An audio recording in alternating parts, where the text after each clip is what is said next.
በዘንድሮ ዓመት 1.1 ትሪሊየን ብር የታክስ ገቢ መገኘቱ ተሰምቷል።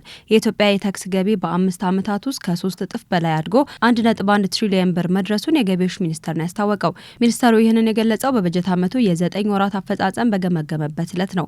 በበጀት ዓመቱ ቀሪ ወራት የተያዘው ገቢ እቅድ ለማሳካት ርብርብ ማድረግ እንደሚገባም የብሔራዊ ታክስ ሪፎርም ታክስ ፎርስ አሳስቧል ተብሏል። ሚኒስቴር መስሪያ ቤቱ ባወጣው መረጃ መሰረት በ2014 333.7 ቢሊዮን ብር ተሰብስቧል። በ2015 442 ቢሊዮን ብር፣ በ2016 512.8 ቢሊዮን ብር፣ በ2017 900.2 ቢሊዮን ብር ተሰብስቧል ተብሏል። በዘንድሮ ዓመት 9 ወራት ውስጥ ደግሞ 1.1 ትሪሊዮን ብር መሰብሰብ መቻሉን አስታውቋል።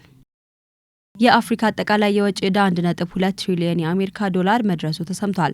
የአፍሪካ የዕዳ ጫና ለመከላከል አስቸኳይና የተቀናጀ እርምጃ እንዲወሰድ ጥሪ መቅረቡም ተነግሯል። ይህ የተነገረው በአዲስ አበባ በተካሄደው ሁለተኛው የአፍሪካ ሉዓላዊ የፋይናንስ ፎረም ላይ ነው። በፎረሙ ላይ የኮሚሽኑ ዋና ጸሐፊ የሆኑት ክላቨር ጋቴቴ የአፍሪካ ኢኮኖሚ በጠባብ የፋይናንስ አቅርቦት፣ ጂኦፖለቲካዊ ውጥረቶች በነገሱበትና እርግጠኝነት በጠፋበት ዓለም አቀፋዊ ሁኔታ ውስጥ ይገኛል ብለዋል። በአሁኑ ወቅትም ቀውስ ውስጥ የሚገኙ 7 ሀገራትን ጨምሮ 16 የአፍሪካ ሀገራት ለከፍተኛ የዕዳ ስጋት ተጋልጠዋልም ነው ያሉት። አሁን ላይ አፍሪካ የምታስመዘገበው የኢኮኖሚ እድገት 1.2 ትሪሊዮን ዶላር የውጭ ዕዳ ጫና ስጋት እንደተጋረጠባትም ገልጸዋል። ጫናውን ለመከላከል አስቸኳይና የተቀናጀ እርምጃ እንዲወሰድም ጥሪያቸውን አቅርበዋል ነው የተባለው። ችግሩን ለመቅረፍ በዘላቂነት ማዕከል ያደረገ የዕዳ አስተዳደር ስትራቴጂ መቅረጽ፣ ተአማኒነት ያላቸው ተቋማትን የመረጃ ስርዓቶችን መገንባት እንዲሁም የአፍሪካ የብድር ደረጃን መመዘኛ ኤጀንሲዎች ማቋቋም እንደሚገባም ምክረ ሀሳባቸውን አቅርበዋል። የአረቢካ ቡና ዋጋ ጭማሪ ማሳየቱ ተሰምቷል። የቡና ዋጋ በከፍተኛ የአቅርቦት መቆራረጥ ስጋት ምክንያት ጭማሪ ማሳየቱን የተነገረው በመካከለኛው ምስራቅ የጂኦፖለቲካዊ ውጥረት በሆርሙዝ የባህር ወሽመጥ በኩል የሚያልፉ መርከቦች ችግር እንደገጠማቸው ይታወቃል። ይህም እንግዲህ የቡና መላኪያ የኢንሹራንስና የነዳጅ ወጪዎችን ከፍ አድርጓቸዋል ብሏል ዘገባው።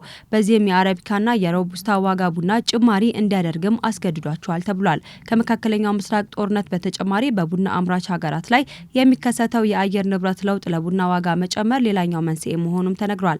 በብራዚል የተፈጠረው አስቸጋሪ የአየር ሁኔታ በቡና ምርት ላይ የማያቋርጥ የአቅርቦት ስጋት መዘርጋቱንም ዘገባዎች አመላክተዋል።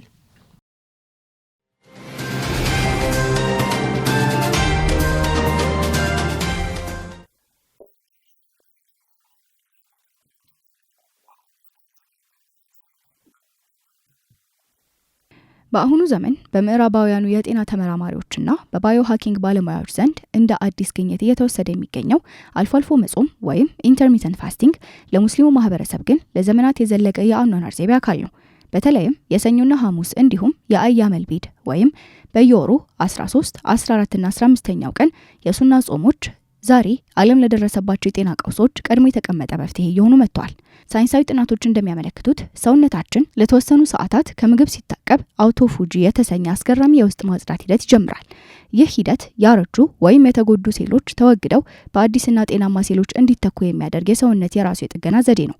በሳምንት 2 ቀን መጾም የሰውነትን የበሽታ መከላከል ስርዓት ወይም ኢሚዩን ሲስተም በማነቃቃት ለተለያዩ ኢንፌክሽኖች ያለን ተጋላጭነት ይቀንሳል። ጾም አዳዲስ የአንጎል ሴሎች እንዲመረቱና ትኩረታችን እንዲጨምር በማድረግ እንደ አልዛይመር ያሉ የእድሜ መግፋት በሽታዎችን የመከላከል አቅም እንዳለ ይነገራል። ጾም ከምግብ መከልከል ባለፈ ራስን የመግዛት ትልቅ ትምህርት ቤት ነው።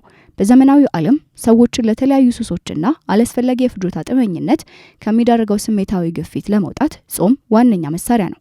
በአሁኑ ወቅት ከሚታወቀው የዲጂታል ዝሁድ ጋር ተያይዞ ጾም ለሰውነታችን ብቻ ሳይሆን ለስነ አእምሯችን እረፍት ይሰጣል። አንድ ሰው የራሱን የምግብ ፍላጎት መቆጣጠር ሲችል ሌሎች የህይወት ፈተናዎችንና ሱስ የሚያዚዙ የቴክኖሎጂ አጠቃቀሞችን የመቆጣጠር አቅሙ ይጨምራል።